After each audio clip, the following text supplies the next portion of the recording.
Vietnam snags upgrade from Fitch ratings. And later on in our crosstalk, industrial real estate market continues to thrive. Hello there, you're tuning into BizLine, our weekly economic journal on VTV International. I'm Hoàng Hằng, and we will now begin with some economic highlights over the past week.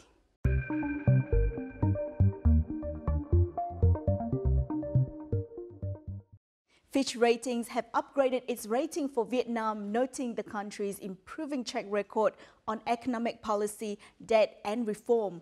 The rating agency said that Vietnam's long-term foreign currency issuer default rating has been upgraded to BB from BB- and that it expects Vietnam to remain one of the fastest growing economies in Asia Pacific.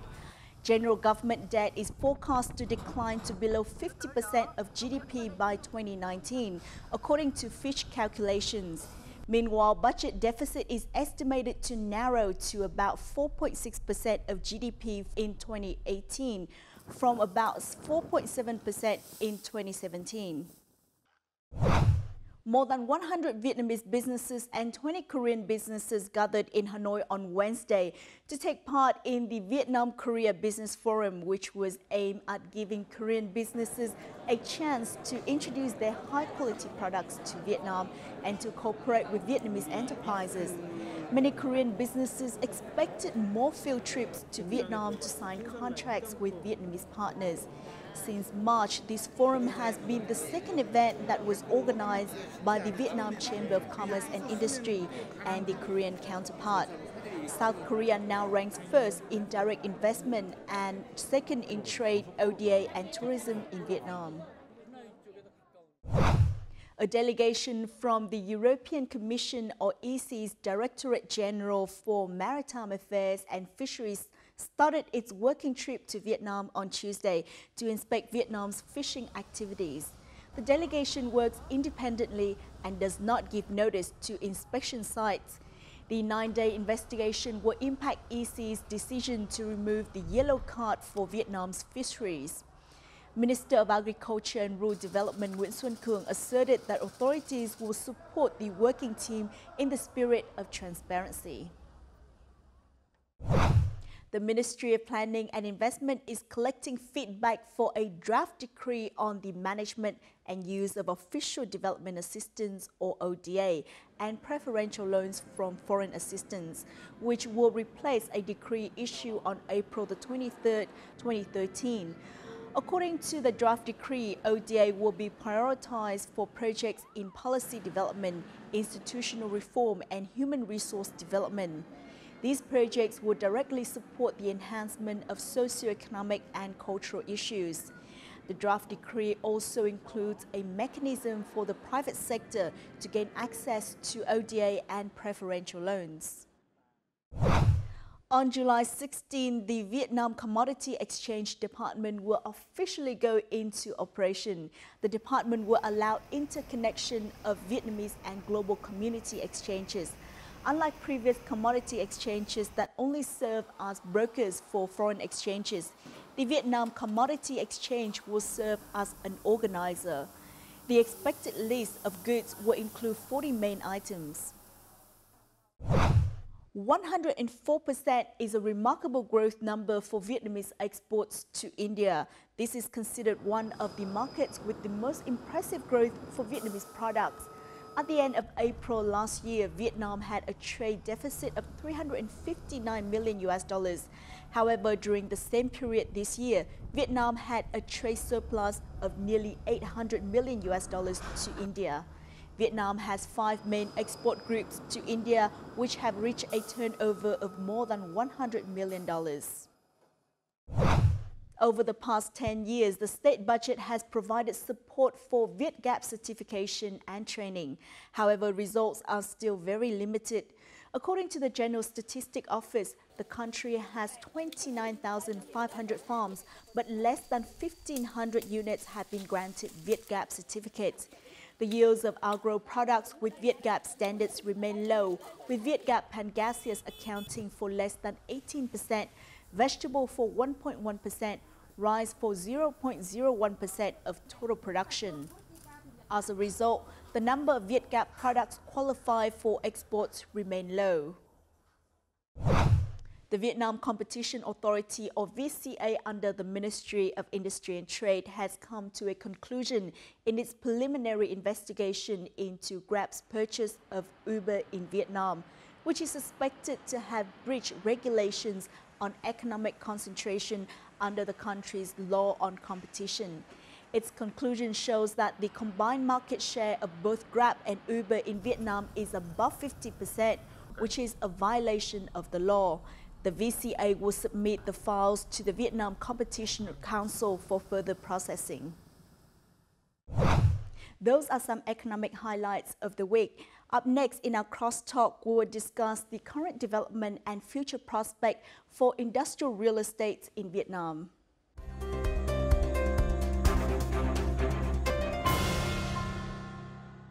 The real estate market of Vietnam is forecasted to continue to thrive strongly this year, and industrial real estate such as ready-built factories and warehouses is expected to be among the main property segments contributing to the development of the country's real estate market. Meanwhile, the first quarter saw positive signals in both supply and demand, as well as experienced an increase in industrial real estate prices. So what factors have been affecting this segment? Which investors will dominate the market in the coming time? We'll find out more in this week's edition of BizLine. But first, let's take a look at an overview of the market during the first quarter of 2018. The industrial real estate market in Vietnam was reported to be quite active in the first quarter of this year, especially in the northern region. According to JLL, a global real estate services firm, the average occupancy rate of industrial parks in the region reached 81% in the first quarter, an increase of 9% compared with the third quarter of 2017. Bắc Ninh province and Hải Phòng city accounted for nearly half of the total stock, continuing to lead the industrial supply in the north. In addition, the northern industrial real estate market also experienced an increase in land rental fees to be at an average price of $76.6 per square meter per lease term. Warehouse and ready-built factory rental fees were similar to those in the southern market for short and medium lease terms. Meanwhile, the southern industrial real estate market remained relatively stable.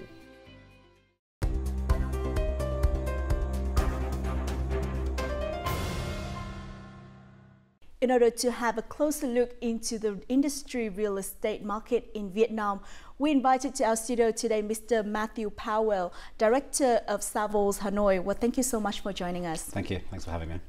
2017 was regarded as a significant year for Vietnam's industrial real estate market with strong development, especially in the northern and southern economic zones.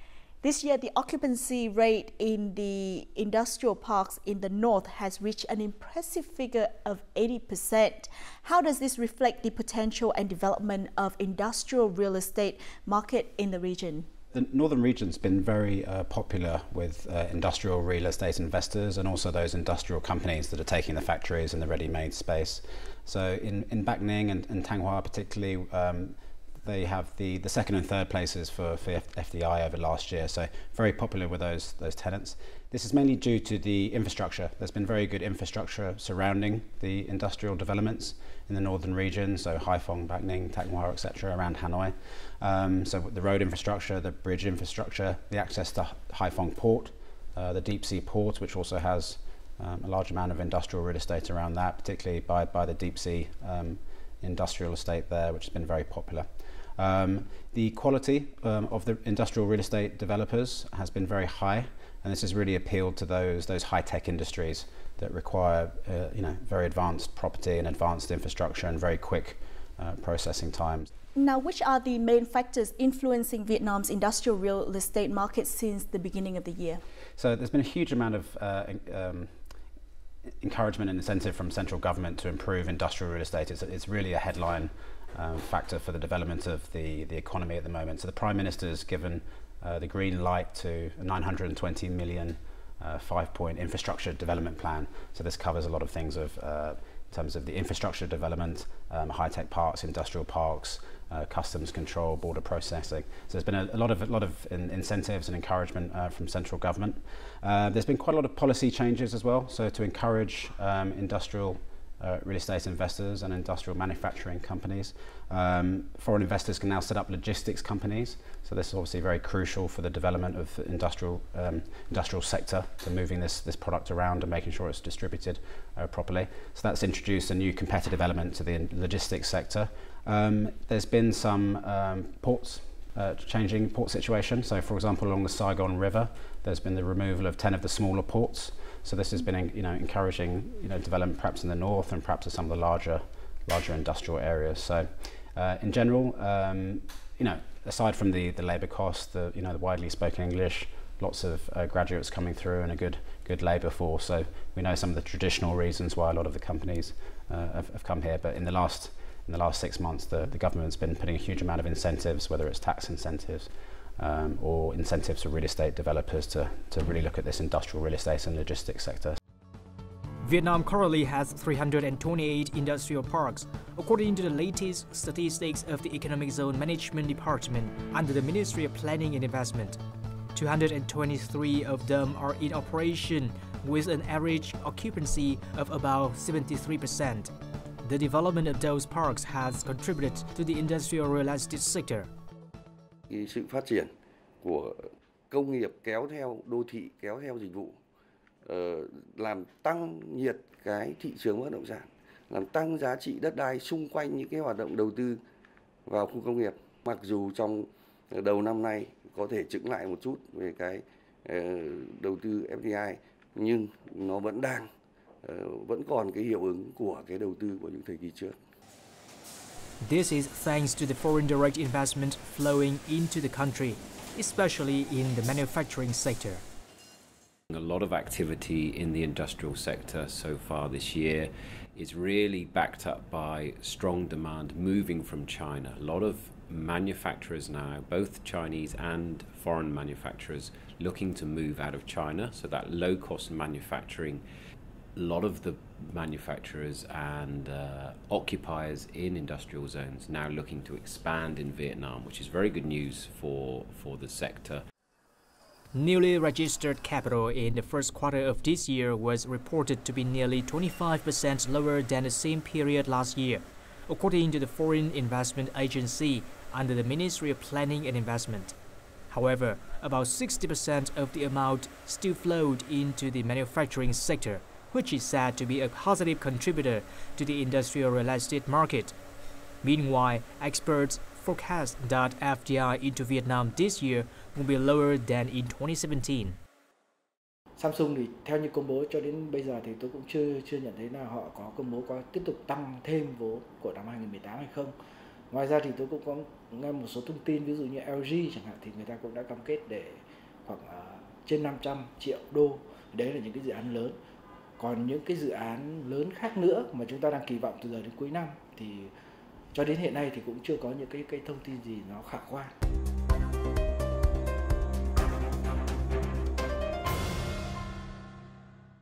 Now, some experts forecast that FDI into Vietnam this year will be lower than last year, despite some positive factors. So, will this make the country industrial real estate market go down, in your opinion? Well, actually, we've seen in the first quarter a growth in the process and manufacturing FDI, which is up to about 15.9 billion at the moment, with commitments of about 60 billion. So perhaps in other areas there's been some adjustment, but for the manufacturing sector, it's going to be positive news, and we're expecting to exceed the FDI in this sector for this year compared to last year. And this is driving the demand for industrial real estate. So in the north we have the huge manufacturing, so the Samsungs, the HPs, these types of high-tech electronic industries, so that need access to these high-quality real estate, and there's good access to the ports. So there's continuing FDI coming, particularly from South Korea and Japan particularly. So we're expecting that to continue growing throughout the year, and that's perhaps we've seen some slight adjustments in different sectors, perhaps the service industry or retail sector perhaps, but for industrial it's all positive news. Some of the geopolitical issues going on, so perhaps South Korea will continue to expand its presence into Vietnam with some of the issues going on there. Japan is still particularly strong.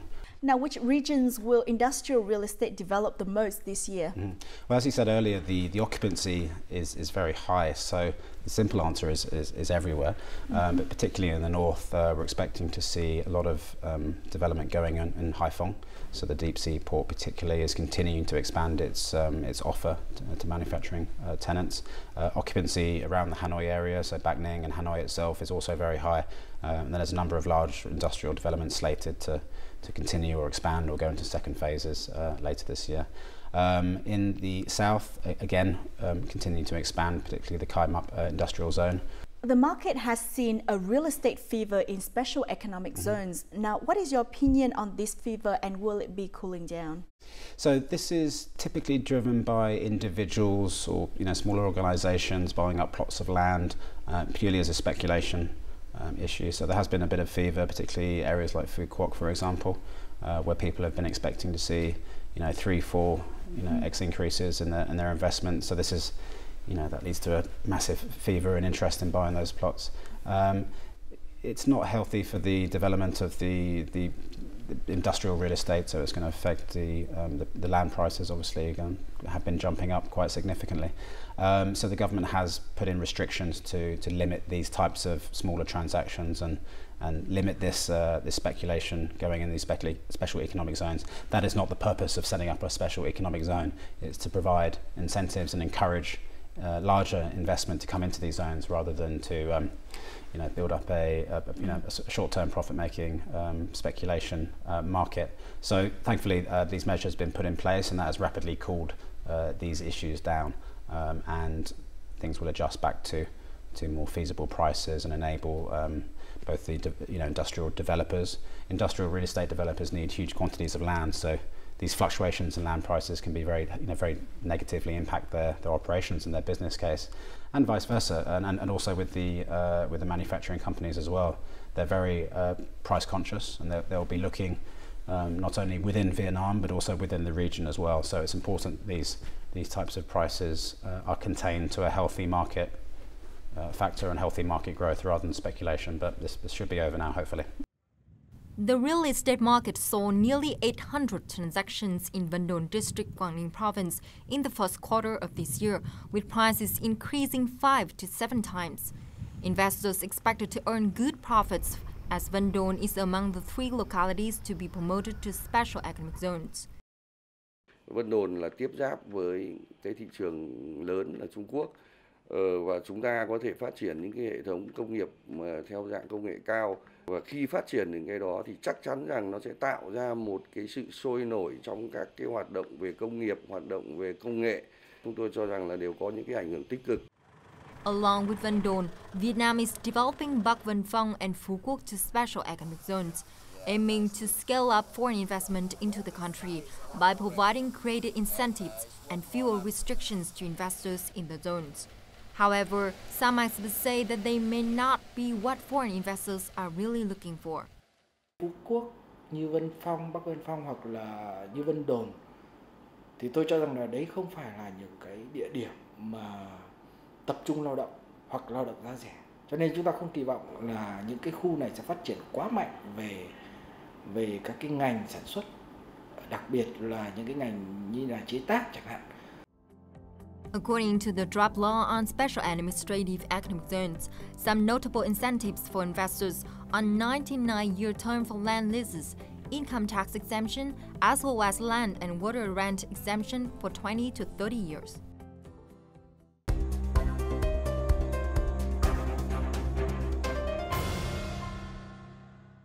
How could the law on special economic administrative units create favorable conditions for investors in industrial real estate segment once the law is approved, in your opinion?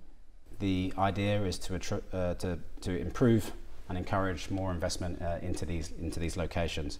However, they're the invitation. They get people to pay attention to these locations. Companies have to be encouraged and reassured that their long-term business is going to be looked after properly. So they have the tax incentives from the special economic zone, but they need to know that they can operate properly. So they need to be very confident on bureaucratic procedures, import, export, streamline some of the customs, making sure that there's good connectivity between different economic areas. So, for example, Phu Quoc, then you need to look at the infrastructure, the transport of goods. Is there enough human capital to service these locations? So for Phu Quoc, do we have enough labour? Some of these administration things need to be looked at carefully.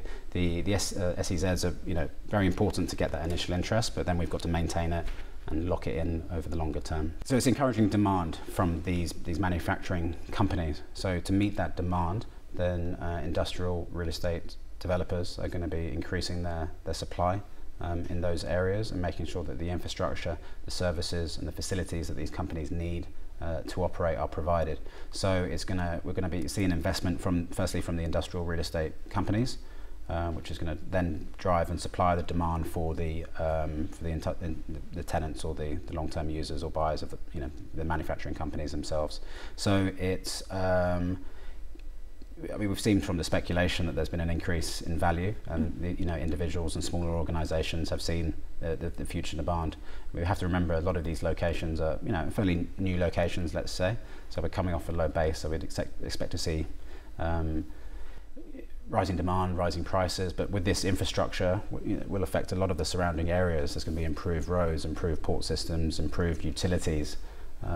Some of these things that perhaps Phu Quoc needs as an island, for example, as well. So what is your assessment of the infrastructure and quality of industrial real estate in Vietnam in order to attract and meet the demand of customers, especially FDI firms?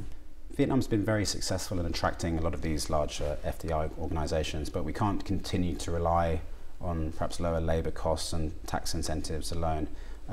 We've seen some of the large high-tech companies, as I mentioned earlier, coming to the market. So they are requiring very high quality infrastructure, facilities, utilities, and we need to make sure that that's continuing to be provided. We're on a good roll, and I think it's a matter of continual improvement. The Prime Minister's 5-point plan to provide more high-tech parks, high-tech agriculture, looking at different types of sectors, looking at the border gates, new economic zones, and being a bit more diversified away from the perhaps traditional areas of just Haiphong, just Hanoi, and just Saigon. It's looking at different types of product as well. The quality provided so far has been very good. We've seen particularly some of the original industrial parks around Hanoi. If we look at Thang Long Industrial Zone, for example, it still remains very popular, even though I believe it's around 15-20 years old already. Yes. So the original infrastructure has been very good, and we've seen a lot of the international industrial real estate companies provide very high quality, world-class level industrial real estate. We're also seeing quite a lot of foreign global FDI coming into the industrial real estate sector. According to experts, most industrial real estate is being invested into and developed by local developers. Do lý do lịch sử là các nhà đầu tư Việt Nam thì có tiếp cận được cái nguồn đất từ sớm tốt hơn, thì họ sẽ có những cái lợi thế về mặt có thể giúp đỡ được các đơn vị thuê đất hoặc là thuê nhà xưởng trong cái quá trình làm thủ tục xin giấy phép có thể là tương đối thuận lợi và dễ dàng hơn. However, the industrial real estate sector is drawing more attention from foreign investors. Warburg Pincus have just announced a new joint venture platform with Becamex to develop logistics and build-to-suit warehousing, which is a new sort of theme in the market that we're going to see more and more of. According to the Vietnam Association of Estate Agents, some leading foreign developers in Vietnam's industrial real estate market now are mainly from Asian countries such as Singapore, South Korea, and Japan.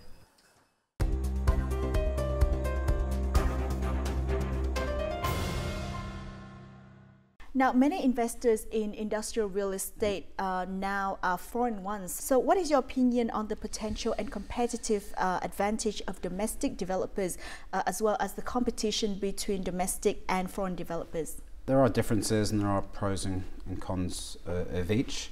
I think in many cases, though, it's not a question of competition. It's a matter of how the national industry can continue to improve. So a lot of partnerships have been set up. Perhaps the foreign regional industrial real estate companies perhaps can bring expertise, design, perhaps experience. So they can bring a level of expertise that perhaps the domestic companies haven't been exposed to. But on the other side, the local Vietnamese companies will often have access to larger land banks. They'll be more familiar with the business conditions. They'll be more familiar with the process of developing some of these large-scale developments. They'll often have access to more domestic finance through the large local banks. So quite often we'll see these partnerships. Perhaps the Vietnamese company will need some experience or some added value to attract these large FDA companies. So if we have a large international manufacturing company, they're going to be looking for quality, and there's quite a lot of competition as well. So they'll be shopping around to a certain extent. So domestic companies need to be aware that they can't evolve gradually over time. They need to get up to date immediately. Otherwise they'll get left behind. So that's why we've seen some of these partnerships. What do you think about the attractiveness of Vietnamese industrial real estate market compared to regional countries to foreign investors? To be really clear, Vietnam is a very highly attractive destination for manufacturing, and that's obviously driving the investment into industrial real estate. We have some of the fundamentals: low labour costs, we have a young population, we have a large population. The investment costs are quite relatively favourable. SEZ's taxation benefits, the government's been very proactive. The free trade agreements, the very close relations perhaps with Japan and Korea, and these types of bilateral agreements have really encouraged that FDI, particularly from South Korea, particularly from Japan, which is really driving this sector. So we're very excited at Savile's about the development of the industrial real estate market. We've set up a specific team to focus on providing industrial services at the end of last year, and it's receiving a lot of regional attention from our regional investment teams and regional industrial teams as well. So it remains a world-class destination, and we strongly believe it's going to get better and better. Well, thank you so much for joining us. Thank you very much. You're welcome. More than 1,300 hectares of land has been reserved for industrial zones this year as part of the Operating Zones Expansion Plan, according to the latest report by JLL. Meanwhile, experts say that FDI will continue to mainly flow into the manufacturing sector. Along with more favorable business and investment environment and good macroeconomic prospects, those factors will have positive impacts on the development of Vietnam's industrial real estate in 2018 and even in the next few years. And that also wrapped up BizLine for this week. For more of our news and updates, please log on to vtv4.vn or our YouTube channel at VTV4Go. Goodbye for now, and thanks for stopping by.